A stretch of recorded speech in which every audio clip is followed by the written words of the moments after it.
Russie, terre de culture. Percez le mystère de l'âme russe.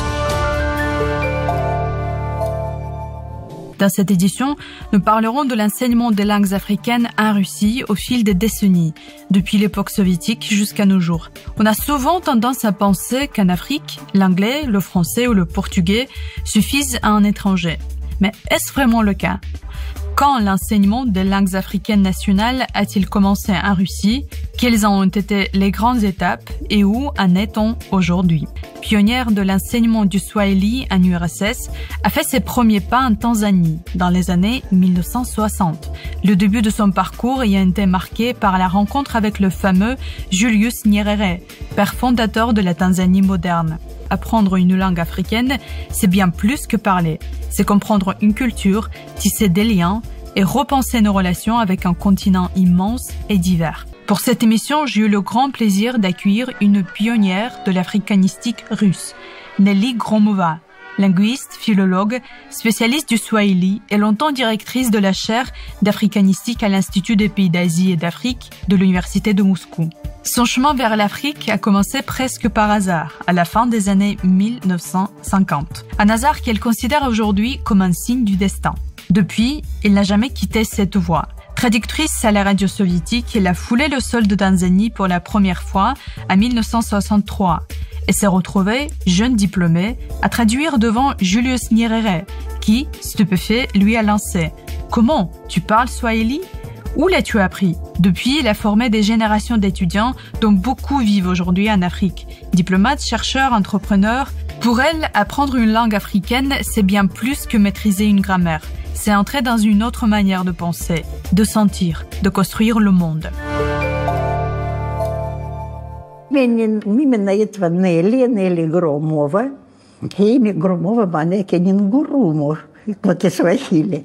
И бas именно этого Нелли Громова, имени профессора Чуки Куча Москва. Madame Gromova, comment vous êtes-vous retrouvée dans la sphère africaine? Qu'est-ce qui vous a amené ici? Moi-même, je me suis retrouvée dans la sphère africaine par hasard. Je suis entrée à l'université l'année où nous avions de bonnes relations avec l'Indonésie. Et je voulais absolument apprendre l'indonésien. C'était la faculté d'études orientales de l'université de Leningrad que j'ai choisie. C'était en 1956, je suis arrivée à Leningrad. Et ce jour-là, par coïncidence, le président indonésien Sukarno est arrivé et le pont du palais a été fermé. Et je devais passer de l'autre côté du pont du palais. Et voilà qu'il était fermé. Le temps que je fasse un détour par le pont du lieutenant Schmidt, je suis arrivé au moment où la répartition dans les groupes était déjà terminée. Le groupe indonésien était déjà complet. Et on m'a dit, eh bien, vous savez, votre groupe est déjà complet. Bien sûr, nous pouvons vous y inscrire, mais vous comprenez qu'il faudra déplacer quelqu'un de ce groupe. Quant au groupe africain, il étudiera les langues africaines. Votre professeur est actuellement aux États-Unis. Il viendra et vous expliquera tout.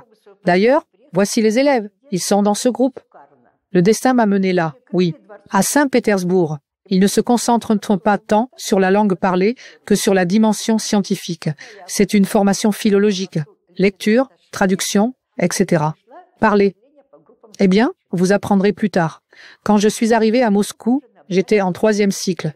Et immédiatement, on m'a invité à rejoindre le comité de la radio, car il y avait peu de personnes qui connaissaient la langue à l'époque. Ils avaient déjà lancé la radiodiffusion et ils recrutaient des personnes qui pouvaient occuper des postes secondaires, car les postes principaux étaient réservés à des traducteurs et des présentateurs originaires d'Afrique de l'Est, tant pour le Swahili que pour l'amharique d'ailleurs.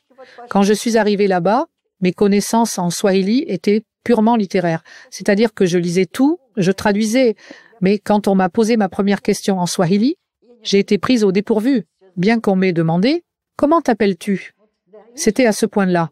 La formation à Saint-Pétersbourg et à Moscou était différente. Donc, pour l'expression orale, c'est à Moscou que je me suis perfectionnée, en travaillant au comité de la radio, où il fallait traduire très rapidement, et puis j'ai accompagné une délégation. Ensuite, j'ai fait un voyage en Afrique, et c'est ainsi que je suis restée dans cette profession. Je ne change pas, et je ne veux pas changer. Quel souvenir gardez-vous de votre premier voyage en Afrique? Mon tout premier voyage remonte à 1963, lorsque j'ai participé en tant que traductrice à la 3e conférence internationale de solidarité entre les pays d'Asie et d'Afrique. Et le plus intéressant, c'est que nous sommes sortis de l'avion et il y avait cette chaleur. On sort comme si c'était la première fois, comme si on entrait dans le sauna. C'était en janvier, quand il fait le plus chaud en Afrique, en Tanzanie. On nous a donné une traductrice, une femme très âgée, très maquillée, blanche, c'est-à-dire non africaine. Elle a commencé à nous parler en russe, mais c'était un russe pré-révolutionnaire. Nous la comprenions, mais elle ne nous comprenait pas vraiment, tant la langue avait changé. Et quand elle nous a entendus à la radio, elle est simplement partie. Elle a été avec nous une seule fois. C'était mon tout premier voyage. Et le plus intéressant, c'était la rencontre. La première rencontre avec le président, alors Premier ministre de Tanzanie, Nyerere. Il était alors Premier ministre. Il a invité toute notre délégation. Nous sommes tous arrivés, nous avons commencé à boire, et il y avait encore, je crois, son secrétaire anglais, qui était assis et notait quelque chose dans son carnet. On nous a présenté, il y avait 2 interprètes dans notre délégation, une anglaise et une swahili. On nous a d'abord présenté en swahili, puis les négociations ont commencé, la conversation a commencé, et le chef de la délégation, Mirzo Tursunzoda, un écrivain, m'a fait signe de traduire. J'ai commencé à traduire. Son discours était très fleuri, avec des expressions telles que « les épines, les roses, nous en finirons avec elles », quelque chose dans ce genre, très poétique. J'ai commencé à traduire, Nyerere a bondi sur sa chaise, sa réaction était très vive. « Comment? Tu parles swahili? Où l'as-tu appris? » Ensuite, j'ai effectué un stage de 10 mois, puis des séjours plus courts d'1 mois, d'1 mois et demi ou de 2 semaines assez fréquents. Il est vrai que le dernier remonte à il y a assez longtemps, en 2014. Il s'agissait d'un voyage scientifique pour étudier la langue Ndonde, l'une des langues les plus minoritaires de Tanzanie, dans le sud du pays. J'y suis allée avec la professeure de notre faculté qui enseigne l'afrikaans.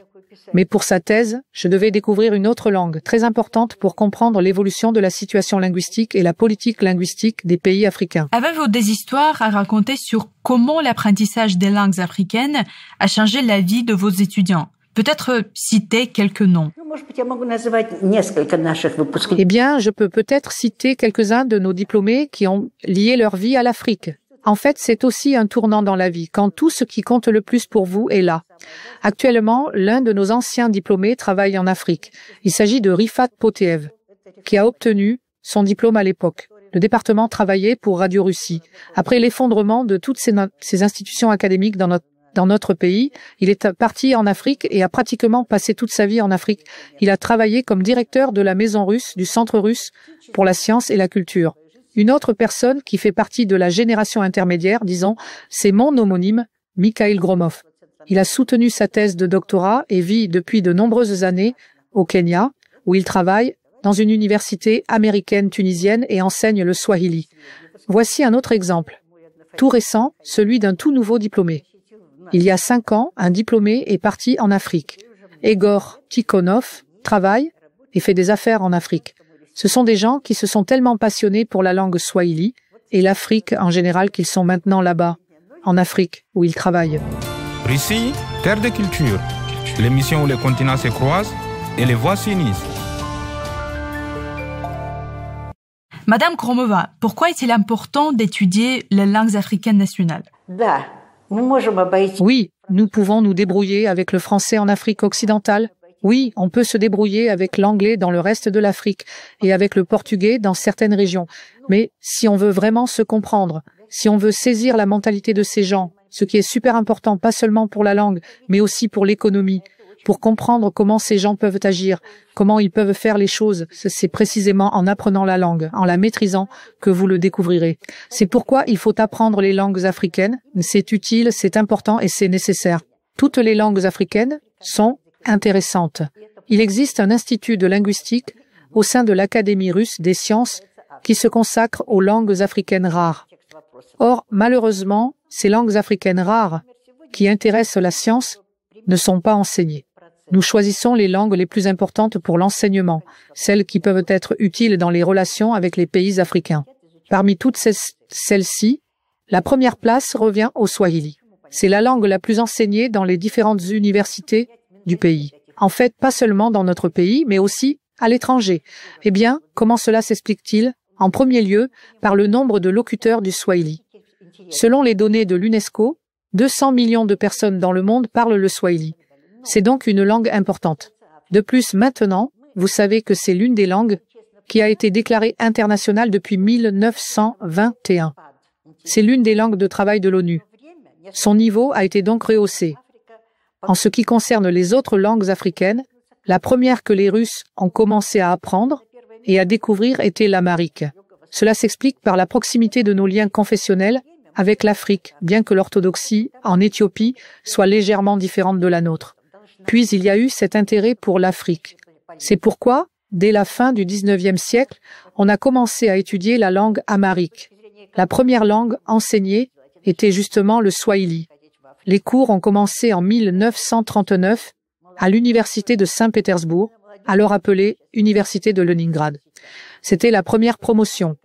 Ici, à Moscou, tout a commencé à l'université d'État, en 1960. Nous avons commencé à enseigner le swahili, puis l'amharique et le haoussa se sont ajoutés. Ce trio, le swahili, l'amharique et le haoussa, correspond aux 3 langues africaines les plus populaires. Pourquoi? Si par exemple, la Tanzanie compte 60 millions d'habitants, pratiquement tous parlent le swahili. Il en va de même dans les autres pays d'Afrique de l'Est. La langue amharique est parlée en Éthiopie. Nous entretenons toujours des relations amicales avec l'Éthiopie. Et le haoussa est le langage du plus grand pays d'Afrique, le Nigeria. Nous enseignons ces 3 langues en permanence. Si nous parlons de l'histoire de l'enseignement des langues africaines dans notre pays, nous en avons perdu à ce jour un certain nombre en raison de divers problèmes économiques et sociaux dans notre pays. Nous n'avons pas le bamana ou le bambara, qui sont des langues d'Afrique occidentale, ni le lingala, qui est une langue d'Afrique centrale.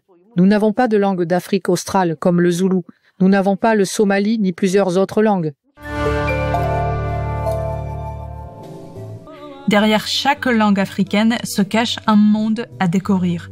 Non seulement des mots, mais aussi des manières de penser, de vivre et de construire l'avenir. À bientôt dans une prochaine émission.